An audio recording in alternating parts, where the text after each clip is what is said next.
Sandcastle 2017. Private Matt Oker is a young American soldier stationed in Iraq during the early years of the war. Haunted by fear and uncertainty, he once pretended to be injured to avoid combat. Now reassigned to civil affairs, he joins a small unit tasked with rebuilding a damaged water pumping station in a remote village called Bukuba. Led by Sergeant Harper, the team includes engineers and security personnel. Their mission seems simple: restore water to civilians. But the tension in the air is thick, and Oker quickly realizes that even rebuilding infrastructure can become deadly in a land torn by conflict. As the convoy enters the village, they are met with suspicion and cautious stares. Children watch silently while elders observe from doorways. The damaged water facility stands like a scar in the desert, bombed repeatedly. Captain Syverson explains that previous repair attempts failed due to insurgent attacks. Oker begins working with an Iraqi translator named Kader, who bridges communication between soldiers and villagers. Through Kader, Oker senses the community's exhaustion with war. They want water, stability, and peace. Yet insurgents threaten anyone cooperating with American forces, creating fear that quietly shapes every interaction. Engineers inspect the pumping station, discovering severe structural damage. Electricity lines are destroyed, pipes cracked, and machinery rusted. Despite obstacles, Sergeant Harper pushes forward, believing success could win local trust. Oker assists by distributing supplies and speaking with villagers. He notices children playing in dry riverbeds and women carrying heavy water containers for miles. The human cost becomes painfully visible. One afternoon, distant gunfire echoes across the desert. Security teams tighten their perimeter. The realization dawns that their humanitarian mission exists inside a battlefield, where rebuilding a simple water system becomes a strategic and dangerous operation. Insurgents launch a sudden attack one night, firing mortars toward the base. Chaos erupts. Soldiers scramble to defensive positions as explosions shake the camp. Oker freezes momentarily but forces himself to move, helping a wounded comrade reach cover. The attack subsides by dawn, leaving tension thicker than before.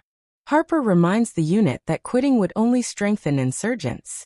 Meanwhile, villagers grow hesitant, fearing retaliation. Oker begins questioning the purpose of the mission.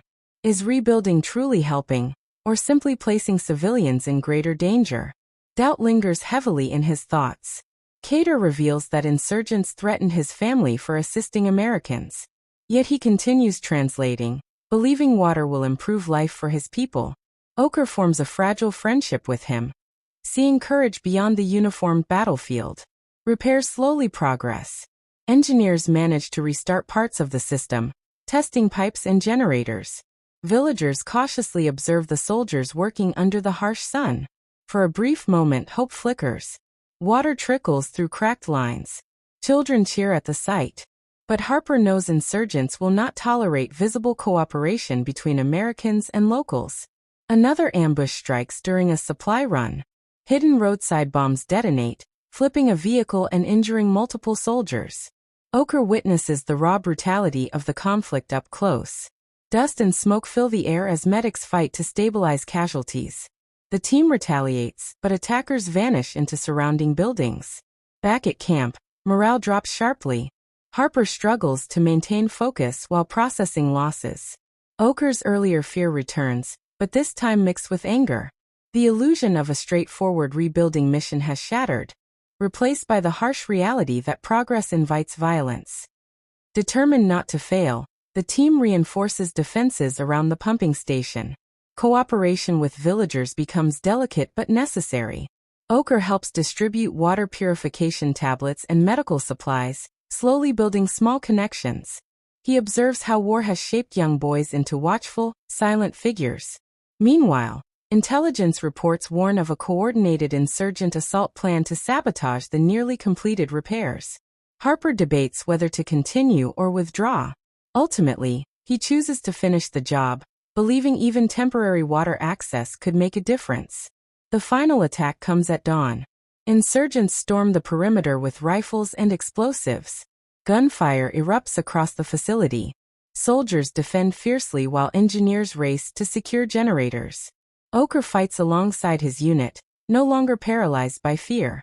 Amid chaos, Harper is critically wounded but continues issuing commands. The pumping station roars to life as electricity stabilizes. Water flows through the village pipes once more. Insurgents retreat, leaving devastation behind. Victory feels hollow, achieved at great cost. With Harper evacuated and casualties mounting, the unit prepares to leave Bakuba. Villagers gather silently as water continues flowing from restored pumps. Kader thanks Oker. Though uncertainty remains about future stability, Oker realizes that while they fix machinery, they cannot easily repair trust or erase trauma. The mission's success feels fragile, like a sandcastle built against relentless tides. As the convoy departs, Oker watches children filling containers with clean water, wondering how long it will last. Back at base, Oker reflects on his transformation. The soldier who once faked injury now understands fear, responsibility, and sacrifice. War, he learns, is not only about combat but about fragile attempts to rebuild humanity amid destruction. The pumping station stands operational, yet threats remain. Oker writes home, describing neither glory nor victory, but complexity. In the final scene, water flows under a desert sunset while distant echoes of conflict persist. The sandcastle remains standing, for now, symbolizing hope built in uncertain terrain.